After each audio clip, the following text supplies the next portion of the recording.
Yang saya hormati, yang kita semua banggakan, Ketua Umum Partai Nasdem, Bapak Haji Surya Paloh. Yang saya hormati, yang kita banggakan, yang baru saja tadi memberikan paparan yang luar biasa, Ketua Bapilu, Kakak Prananda Surya Paloh. Seluruh jajaran keluarga besar DPP Partai Nasdem, seluruh anggota legislatif Partai Nasdem dan hadirin sekalian. Assalamualaikum warahmatullahi wabarakatuh. Malam hari ini menjadi malam yang unik karena pesan yang dibawa oleh Partai Nasdem dari awal adalah restorasi. Dan ketika kita bicara restorasi, maka kita akan ingat ketika Republik ini awal didirikan. Lokasinya tidak jauh dari tempat ini. Tidak lebih dari 1,2 km dari tempat kita berkumpul. Disitulah gedung Pancasila, disitulah dibahas, dirancang tentang cita-cita Republik ini, yang kemudian muncul menjadi dokumen yang bernama Pembukaan Undang-Undang Dasar 1945. Para Founding Fathers berdebat, para Founding Fathers berdiskusi, ada perbedaan pandangan, tapi mereka semua dipersatukan oleh rasa cintanya kepada bangsa dan negara yang akan didirikan. Kecintaan itu melampaui perbedaan, karena itu mereka bersatu. Dan mereka-mereka yang berkumpul di sana, begitu dilihat latar belakangnya, luar biasa variasinya. Ada yang insinyur, ada yang dokterandes, ada yang dokter, bervariasi. Mereka orang-orang terdidik di zamannya. Mereka orang-orang yang memilih untuk meninggalkan kenyamanannya. Tapi mereka memilih untuk berjuang demi masa depan bangsanya yang lebih baik. Bagi seorang insinyur Soekarno, bekerja di perusahaan Belanda akan membuat dia super makmur di masa itu. Bagi Muhammad Hatta, bekerja di perusahaan Belanda dia akan super makmur. Tapi mereka memilih jalan yang berbeda. Mereka memilih jalan perjuangan. Dan ketika mereka memilih jalan perjuangan, apa yang terjadi? Nama mereka kita kenang hingga sekarang.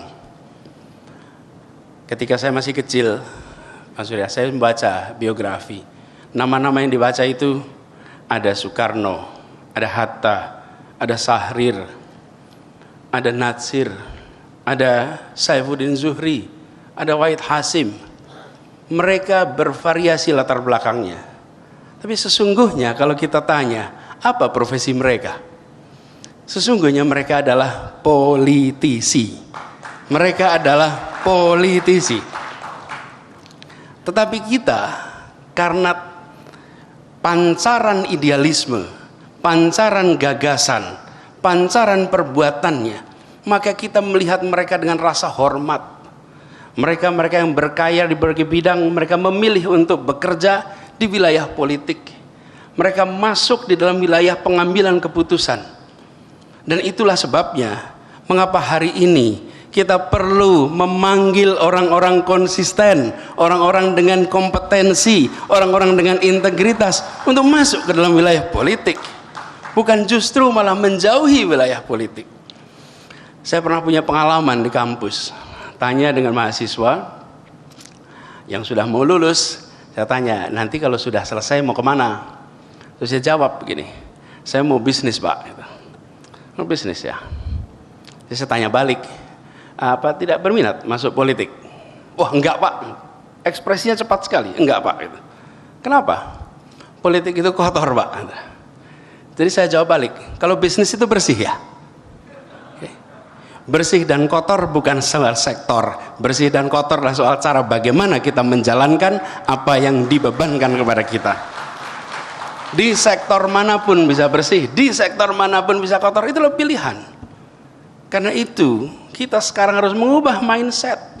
Jika kita ingin republik lebih baik, jika ingin keputusan lebih baik, maka orang-orang baik harus mau masuk ke dalam politik.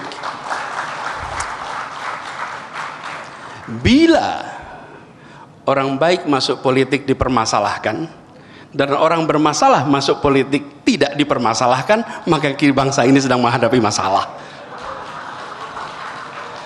Masalah. Kalau ada orang tak bermasalah masuk politik, harus didukung. bukan justru dipermasalahkan. Kita seringkali aneh. Kalau ada orang berkarya macam-macam masuk politik, buat apa Anda masuk politik? Kan sudah ada karyanya. Justru saat ini kita sedang membutuhkan lebih banyak lagi orang-orang dengan rekam jejak karya, dengan idealisme, dengan track record untuk masuk ke dalam wilayah pengambilan keputusan, sehingga keputusan-keputusan Republik ini adalah keputusan-keputusan yang berkualitas.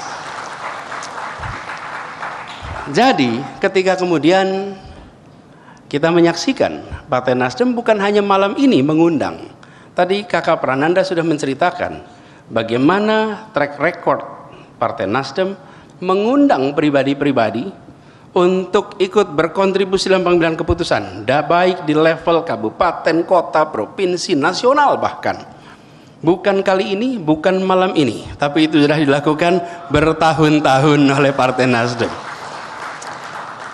Saya menyaksikan dan saya salah satu yang merasakan.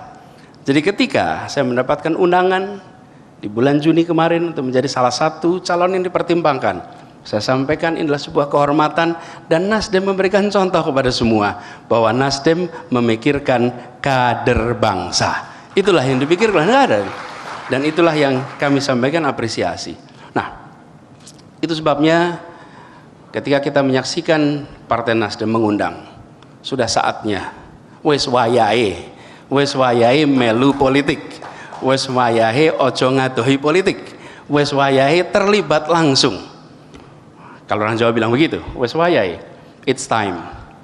Dan ini artinya bahwa panggilan untuk terlibat dalam politik itu adalah panggilan untuk menjalankan tugas-tugas yang mulia, tugas-tugas di jalur yang penuh dengan tantangan. Dalam politik penuh dengan tantangan, seperti juga di sektor manapun juga.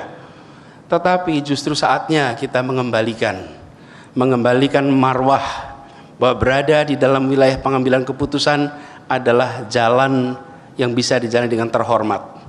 Bila itu dijaga dengan terhormat, Bapak sekalian, panggilan ikut di dalam sebuah proses politik adalah panggilan untuk ikut mengurus negara.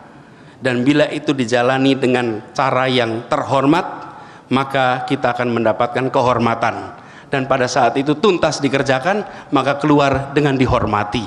Itulah proses politik. Itulah sebabnya kenapa orang tua kita dulu menyebut nama-nama itu semua. Mereka tidak sadar yang nama-nama yang disebutkan adalah para politisi, tetapi mereka sebut ini sebagai pemimpin bangsa, ini tokoh bangsa, ini contoh-contoh yang kalian nanti kalau tumbuh besar jadilah seperti mereka. Partai Nasdem memberikan wahana itu, Partai Nasdem memberikan kesempatan itu. Ini yang saya sangat apresiasi, bukan hanya malam ini, track recordnya. Jadi saya melihat bahwa apa yang dikerjakan ini harus disambut. Harus disambut oleh siapa? Oleh mereka-mereka yang ingin ikut ambil tanggung jawab, yang punya rekam jejak, yang punya karya, yang punya gagasan. Jangan tinggal diam. Jangan tinggal diam. Pilihlah untuk terlibat. Dan dengan adanya kesempatan ini yang tadi disampaikan, saya menyaksikan banyak teman-teman aktivis. Saya aktif tahun 90-an. Teman-teman aktivis yang 90-an berada di dalam partai ini, dan kalau ditanya, semua mendapatkan beasiswa untuk ikut di Partai Nasdem ini. Semua bekerja dengan dukungan dari Partai Nasdem. Karena kalau ditanya bekal, orang-orang punya idealisme itu seperti disampaikan Kakak Prananda, bekalnya adalah gagasan yang tadi disampaikan. Saya sampai tulis tadi bahwa bukan mahar yang kami minta, tapi bawalah gagasan, bawalah ide. Itu pesan yang dibawakan oleh Kakak Prananda tadi.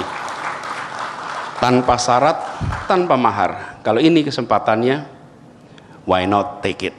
Terima kasih. Assalamualaikum warahmatullahi wabarakatuh.